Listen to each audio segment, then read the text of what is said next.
బేహద్ పరం మహాశాంతి. బేహద్ విశ్వ పరివర్తన చేసేటువంటి ఆత్మలకి, బేహద్ రాజ ఋషి తపస్వి ఆత్మలకి, తపస్సు అంటే ఏంటి? ఏక్ బాప్ దూజా నా కోయి. అన్నిటికంటే ఇదే గొప్ప తపస్సు. ఒక బాపు తప్ప ఇంకెవరూ లేరు. ఇలాంటి తపస్సు చేసేటువంటి ఆత్మలకి అటు ఇటు చూడాల్సిన అవసరం లేదు, ఎవరి మాటలు వినాల్సిన అవసరమూ లేదు. ఎప్పుడూ కూడా బేహద్ జ్ఞానము ఏదైతే బాపూజీ మనకిచ్చారో ఆ జ్ఞానాన్ని మనన చింతన చేస్తూ ఉండాలి.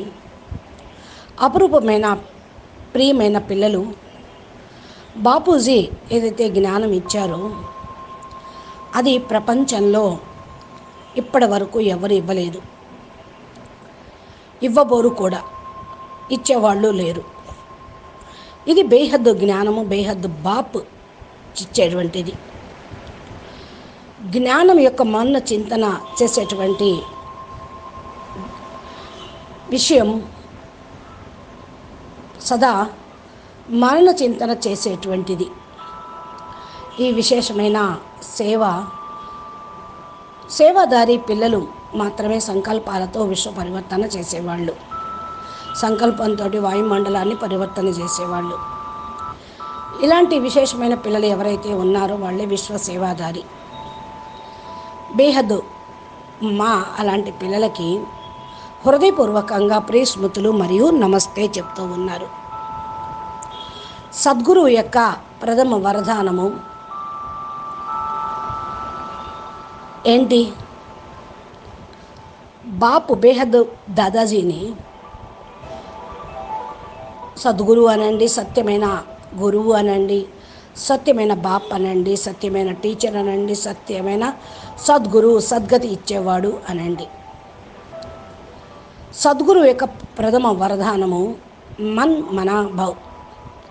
మీ మనసును నా యందు జోడించండి, మనసు లోపల భగవంతుణ్ణి నిలుపుకోండి, మనసులో ఇంకెవరిని ఉంచుకోవద్దు. బేహద్ దాదాజీ పైన మనసుని జోడించండి. మనసును జోడించటంతో ఏం లభిస్తుంది? పవర్ వస్తుంది, శక్తి లభిస్తుంది, బేహద్ జ్ఞానము లభిస్తుంది. జ్ఞానం కూడా ఇమర్జ్ అవుతూ ఉంటుంది, జ్ఞానం యొక్క మౌనాన చింతన నడుస్తూ ఉంటుంది. మీరు ఎవరికైనా చెప్పండి, బేహద్ బాప్ సతుగురు పిల్లలతోటి మాట్లాడుతూ ఉన్నారు. మీరంతా ఆత్మలు ఎవరైతే ఉన్నారో బాపూజీ ఎవరు మీకు తెలిసిపోయింది. ఆయన్ని మీరు దాదాజీ అనుకుంటే మీరందరూ ఆయనకి గ్రాండ్ చిల్డ్రన్. గ్రాండ్ చిల్డ్రన్ అంటే 9 లక్షల మందికి తండ్రి ఎవరైతే ఉన్నారో ఆయనకి కూడా తండ్రి దాదాజీ. గ్రాండ్ చిల్డ్రన్ ఎవరంటే 9 లక్షల మంది బేహద్ పిల్లలు, 16,108, 1008. బాపూజీ యొక్క రూపం ద్వారా అందరూ రచయించబడ్డ పిల్లలు. అందుకనే సాకారంగా క్రింద ఉన్న బాపుని మనం దాదాజీ అంటున్నాం. ఆఖరి బాపు చోటురామ్ బాపూజీ బేహద్ పిల్లలందరికీ తండ్రి. బాపూజీ అంటూ ఉన్నారు, నేను దాదూని అని. బాపూజీ మాట్లాడుతూ ఉన్నారు, నేను దాదాజీని అని. ఇదేంటి బాపూజీ మాట్లాడుతున్నారు దాదాజీ అని అంటున్నారు అంటే, ఫస్ట్ బాపూజీగా పరిచయం అయ్యారు, తర్వాత దాదాజీ అయ్యారు. బేహద్ బాపూజీ జ్ఞాన సాగరుడు, బేహద్ జ్ఞానం యొక్క మహాసముద్రంలో మునుగుతూ ఉన్నారు. ఇలా బాపూజీ మనందరికీ కూడా జ్ఞానాన్ని పంచారు. ఆ సముద్రం దగ్గరే మనం ఉన్నాము, జ్ఞాన రత్నాలను ఏరుకుంటూ ఉన్నాం. జ్ఞాన సముద్రంలో మునిగి నిధి నిక్షేపాన్ని, జ్ఞానాన్ని మొత్తాన్ని పొందుతూ ఉన్నాం. రత్నాలను ఏరుకునే హోలీ హంసలంగా అయ్యాం. మనలాంటి ఈ హోలీ హంసల్ని కలుసుకోవటం కోసం బాపు వచ్చారు. ఎవరిని కలుసుకోవటానికి వచ్చారు? ఎవరొచ్చారు?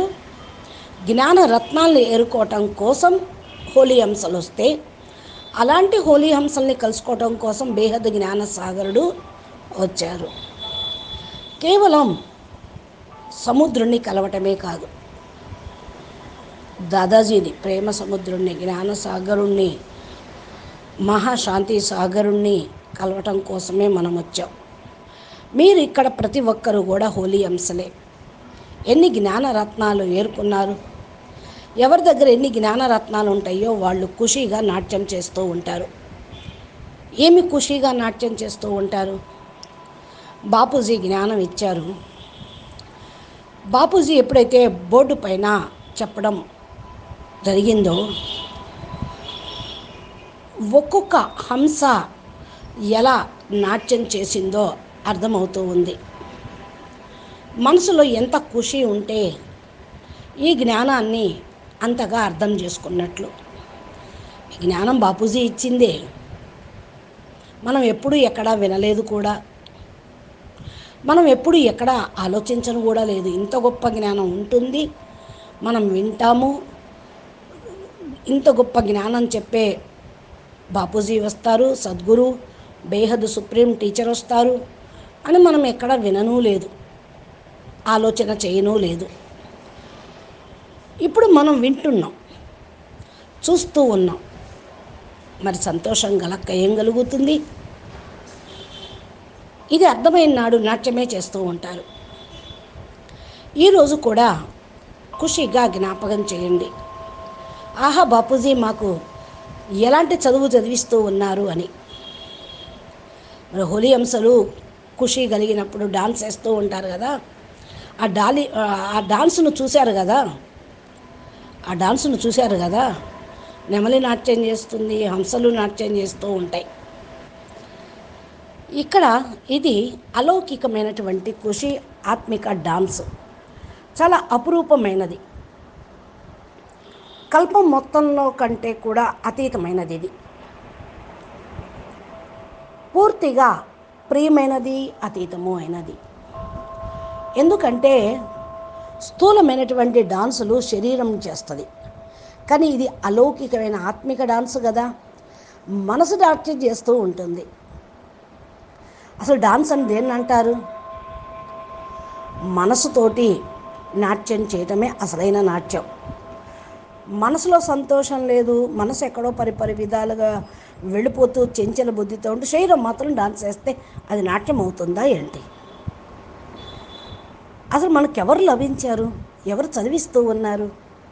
బోర్డు పైన ఎవరు చదివిస్తూ ఉన్నారు? ఏమి విద్యను చెప్తూ ఉన్నారు? మనమేమి నేర్చుకుంటూ ఉన్నాం? దీని గురించి ఒక్కసారి ఆలోచిస్తేనే చాలు, ఒళ్ళు పులకరిస్తుంది, మనసు నాట్యం చేస్తూ ఉంటుంది. మండోలే తండోలే అంటూ ఉంటారు కదా. బాపూజీ బేహద్ జ్ఞానం ఇచ్చారు. ఈ జ్ఞానాన్ని విని విని మనము పిచ్చివాళ్ళం అయిపోతూ ఉన్నాం. జ్ఞానం యొక్క పిచ్చి. ఏ విధంగా బాపూజీని మనం ఆశ్చర్యంగా చూస్తూ ఈ కళ్ళల్లో నిలుపుకుంటూ ఉన్నాము.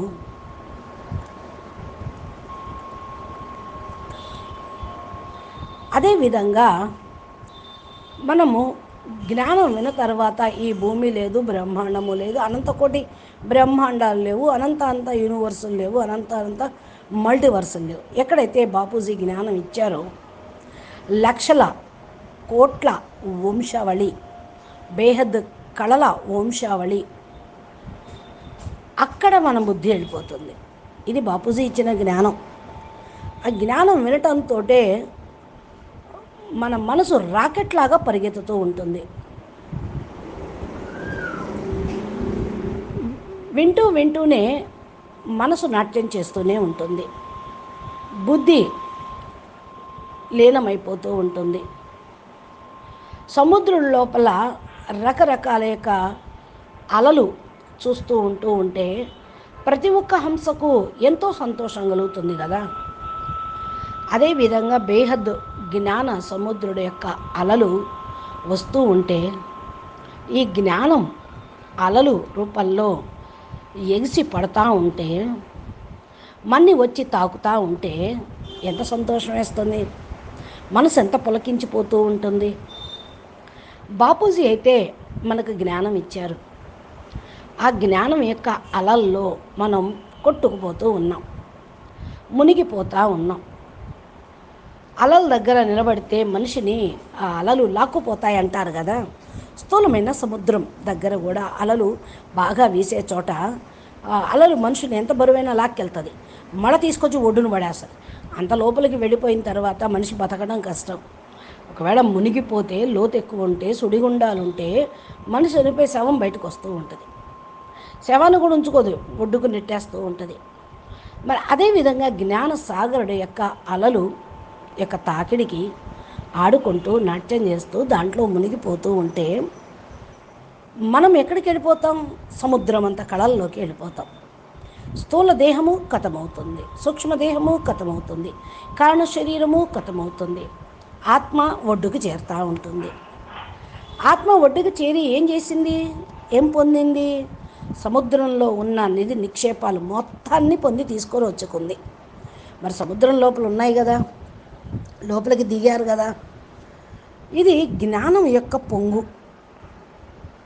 బాపూజీ ఏదైతే బేహద్ జ్ఞానం ఇచ్చారో అదంతా రికార్డింగ్ అయ్యే ఉంది. ఇది మాటి మాటికి చూస్తూ ఉండండి. మనం ఏం పొందాము, ఏమేమి అలలు లహరు మన దగ్గరికి వస్తూ ఉంది, ఎంత ఖుషి ఉందో ఆలోచించుకోండి. చాలామందికి సముద్రం ఒడ్డుకు వెళ్ళాలి, సముద్రం చూస్తూ ఉండాలి, బీచ్కి వెళ్ళాలి, అలల్ని చూస్తూ ఉండాలి, ఆడుకోవాలి, స్నానం చేయాలి, ఎంత ఉత్సాహం ఉంటుంది స్థూలంగానే. ఇక జ్ఞాన సముద్రుడు దాన్ని తెలుసుకున్న తర్వాత, బేహద్ జ్ఞానం అర్థమైన తర్వాత, బేహద్ అలల యొక్క అనుభూతి అయిన తర్వాత, సాగరంలో మునిగి రత్నాలను చూసి దాన్ని ధారణ చేసి పొందిన వాళ్ళకి ఎంత ఖుషి ఉంటుంది. సముద్రం లోపల ఉన్నటువంటి లహర్లను చూస్తేనే మన ఆత్మ హంసలాగా హర్షిస్తూ ఉంటుంది. అదే ఈరోజు బాపూజీ చూశారు. హంసల డాన్స్ను చూస్తూ ఉన్నారు. అందరూ అంటారు కదా, బాపూజీ బేహద్ పరంధామంలో కూర్చొని ఏం చూస్తారు అని. ఇవే చూస్తూ ఉంటారు. పిల్లలు ఎంత డాన్స్ చేస్తున్నారు, ఎన్ని జ్ఞాన రత్నాలని పొందారు, ఏ విధంగా మునిగారు, ఎంత ప్రాప్తిని పొందారు, ఎంత ఖుషీగా ఉన్నారు, ఇదే చూస్తూ ఉంటారు బాపూజీ. డాన్స్ వేయాలంటే అందరికీ భలే హోషియారుగా ఉంటుంది, హుషారుగా ఉంటారు. ప్రతి ఒక్కరి యొక్క మనసు నాట్యం చేస్తూ ఉంటుంది. అయితే డాన్స్ అనేది పాట లేకుండా డాన్స్ చేయలేం కదా. మరి ఏం పాట పాడుతూ ఉన్నారు మీరు ఇక్కడ? పానాతో సో పాలియా, బాప్ మిల్ గయా, సబ్ కుచ్ మిల్ గయా. ఈ యొక్క పాటలు చెవులో వినపడుతూ ఉన్నాయి కదా, వినపట్టం లేదా అడుగుతున్నారు బాపూజీ. మనసు వింటుంది. మన్మనాభావ్ అయితే ఈ పాటలు మనసు వింటుంది. పాట కూడా మీరు పాడచ్చు, ప్రారంభం చేయండి. మనసులో బాపు ఉన్నారు, మన్మనాభవ అయ్యారు అంటూ పాటను పాడటం ప్రారంభం చేయండి, వినటం ప్రారంభం చేయండి. మనసు బాపు యందు లగ్నం చేయండి, మన్మనాభవ కండి. పాట పాడండి, వినటం ప్రారంభం చేయండి, మన్మనాభవ కండి. ఈ యొక్క మహామంత్రం వరద అనే మంత్రంగా కావాలి.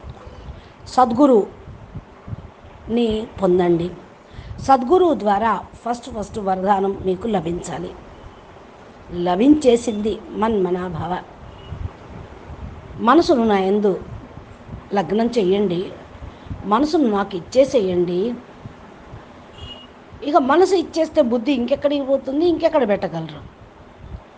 బేహద్ దాదాజీ, బేహద్ బాపు యొక్క స్మృతిలోనే మనసు బుద్ధి అనేది నిమగ్నమవుతుంది.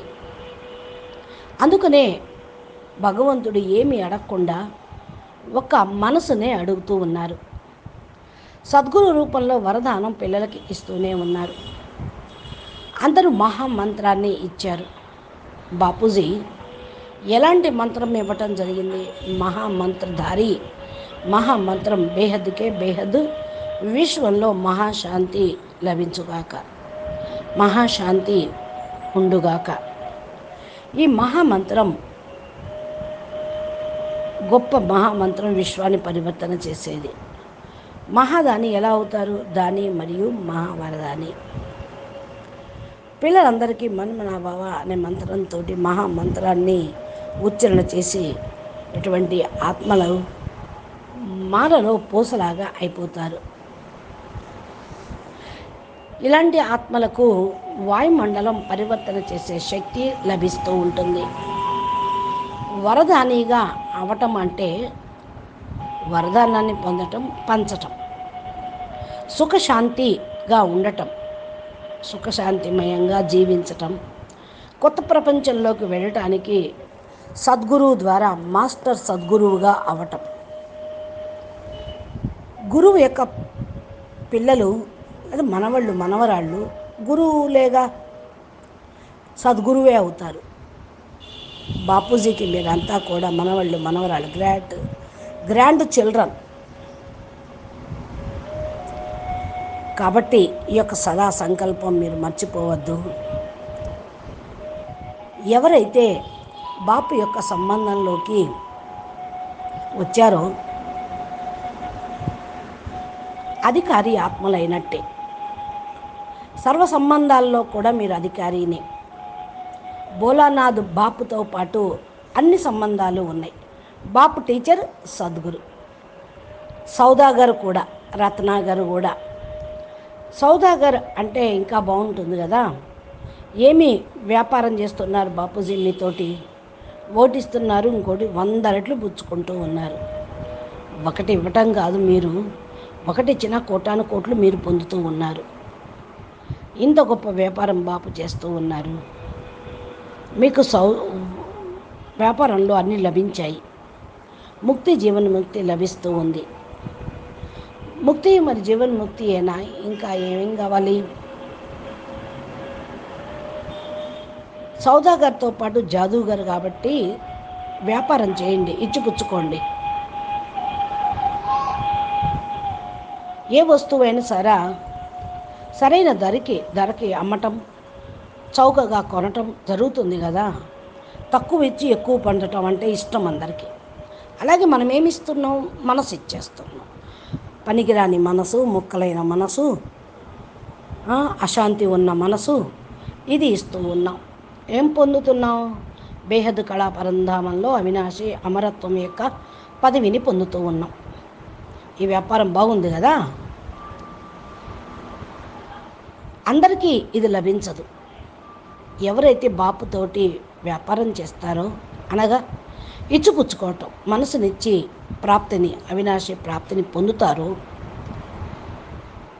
ఎవరైతే మన్మనాభావ అయ్యి మనసులో బాపు నిలుపుకుంటూ ఉంటారో, భగవంతుని తనవాడిగా చేసుకుంటూ ఉంటారో, బాప్ టీచర్ సద్గురు లోపల త్వమేవ మాతస్య పిత బంధు సఖ త్వమేవ అంటూ ఉంటారో, వారు కోట్లల్లో కొద్దిమందిలో కూడా కొద్దిమంది ఆత్మ అనుభవాన్ని చేసుకుంటూ ఉంటుంది. డ్రామా లోపల ఆత్మలు బాపుతో పాటు డైరెక్ట్ పాత్ర ప్లే చేస్తూ ఉన్నారు. మీకు ఖుషి ఉంది కదా, బాపుతో పాటు మనం ఇక్కడ పార్ట్ ప్లే చేయడానికి నిమిత్తమై ఉన్నాం. సదా ఈ ఖుషీలో మీరు ఉండండి, ఖుషీని ఇంకా కలిగి ఉండండి. అచ్చా పరం శాంతి బేహద్ కే బేహద్ పరం పరం మహాశాంతి హే, మహాశాంతి హే, మహాశాంతి. నమస్తే.